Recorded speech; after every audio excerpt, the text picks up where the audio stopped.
Welcome into Buckets, Action Network's NBA Daily Betting Podcast. We in the shop. Me, Sean Little. I'm your host, of course, with my guy Jay Money. Matt Moore is out on assignment. You know where he's at. He's watching Jokic and the boys. He's at the game. He's covering that. So we're here to give you a couple of our best bets. You know the routine. We'll give our best plays early, and then we'll break them down for you guys. Jay Money, how you living, baby? I'm living all right, man. Everything's all right. Nice 2-0 day so far. So just trying to keep it going. We cashed yesterday with the best bet on buckets. So let's keep it going. Make it 2-0 one time for the one time. Let's keep rolling. Jay Money, what is your best bet for the Wednesday NBA slate? Man, I'm straddling in between. I know I like Blazers first half, and I like the 76ers full game as well. Obviously, they play with us on the injury report and be questionable, but I think those two, I think I'm gonna go with both of those. I really got a strong feel on both of those. We're going with Sixers full game plus 4.5. Blazers first half should be somewhere around -2. All right. I am looking also at Blazers Warriors. I'm going to go over the total 234 and a half minus 110 over at our guys that hold us down on the Buckets podcast at FanDuel. All right. Jay Money, talk to me about the first half play. Why do you like Portland? Yeah, I like the Blazers here, man. I know they hadn't really necessarily been starting off games strong, right? But this is their second straight home game, coming off a dud where they got smacked up by the Bucks and Noah, man, coming off a 3-game road stand. But we did see those first couple games on the road. They got down like 20 points and then showed something, right? They came all the way back to win. They had won their last home game before that home road trip as well versus the Hawks and Noah. And so I just feel like the Blazers are in must-win now mode, and they've been somewhat losing forever to these Warriors, man. They've lost 4 straight games to the Warriors, so this is a chance that, and they've lost the earlier game this season as well, December 30th, without Steph. They lost that one 118-112. They were scrappy in that game, so I think it's time for them to get over the hump. I'll be honest with you. That's why I'm taking the first half, kind of getting away from that full game because maybe the Warriors are just, you know what I'm saying, they're just too much for the Blazers. We know they don't have a ton of rim protection, but Blazers first half, I think they come out here with some Dame is cooking right now. You see what I'm saying? Chef Dame, but I think it's gonna be Dame time in the first half in this one. Give me Blazers here early, and I wouldn't be surprised if they got a full game as well. Yeah, Dame has been going crazy. I'm going to get into some numbers here when I start talking about the over. And you're also looking at Philly plus 4.5. Yeah. I mean, if you want, I wanted to hear what you were saying on that Blazers game. We go Oh, ahead and you finish want me that one to? up, yo. No, Yeah, I'm trying to no. hear because they correlated, in my opinion. They Yeah. correlated the Oh, Blazers and the over, in my opinion. yeah, no, I hear you 100%. Yeah, I'm looking at over 234 and a half in this Blazers Warriors matchup. First things first, just like you laid out, the interior is soft, and Dame has been going crazy lately. Overall, both of these squads are just playing ball to the over, especially on the road. The Warriors 26-1 to the over on the road. That's against the number. And the Portland Trailblazers are 15-10 to the over as well at home. So both teams lend to the over. And overall, the offensive rating for the Portland Trailblazers, we know the last 10 games is third in the league at 121.6. They have been absolutely cooking. Now, while they've been absolutely cooking, their net rating is minus 1.7. They've been getting torched on the other side of the ball on the defensive end. They're 29th, right down there with the San Antonio Spurs, who seem to give up 130, 135 a night at will. I was watching that game against the Bulls on Monday night as we record this on Tuesday night.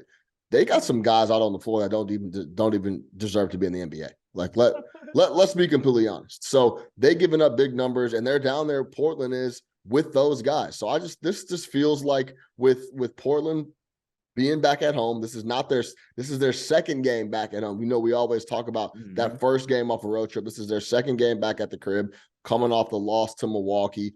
I can see these guys bounce back. This game feels just like a game that's going to be in the 120s to me. That's why I'm looking at over 234 and a half.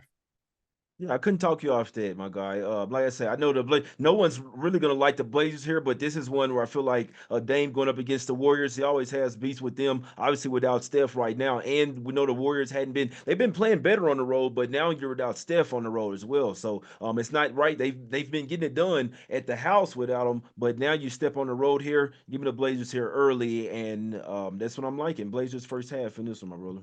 Yeah, I like it. Let's talk about Philly because You know how you always give the little nod, Jay, of the look ahead spot.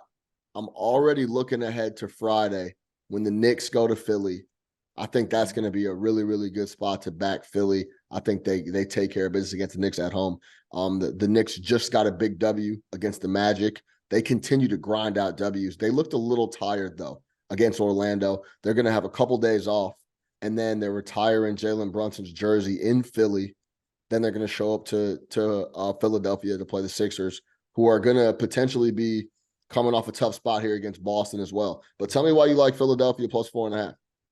Yeah, I don't think they'll be looking ahead to the Knicks. I mean, I know that they just lost a game, but in all honesty, the way Yeah, I'm no, looking at no, it, no, no. I'm not. Yeah, they're I'm not saying that they're going to be no, looking at to the Knicks. I was more just talking about that spot for the actual Knickerbockers on a Friday going to Philly after coming off some really grinded out. They have 3 overtime games in the last like 10 for the Knicks, so yeah. they've been in some grinders.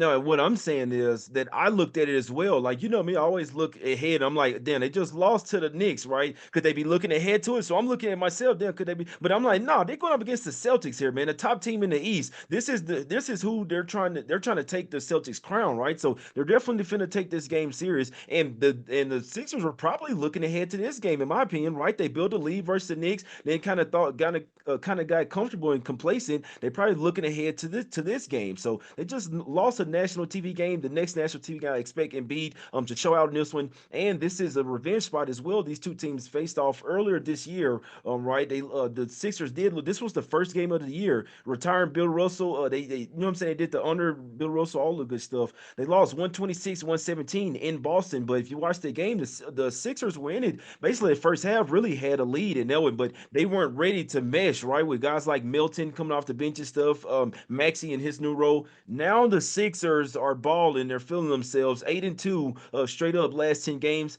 I actually think they win this game as well. I'll be happy to take the 4.5.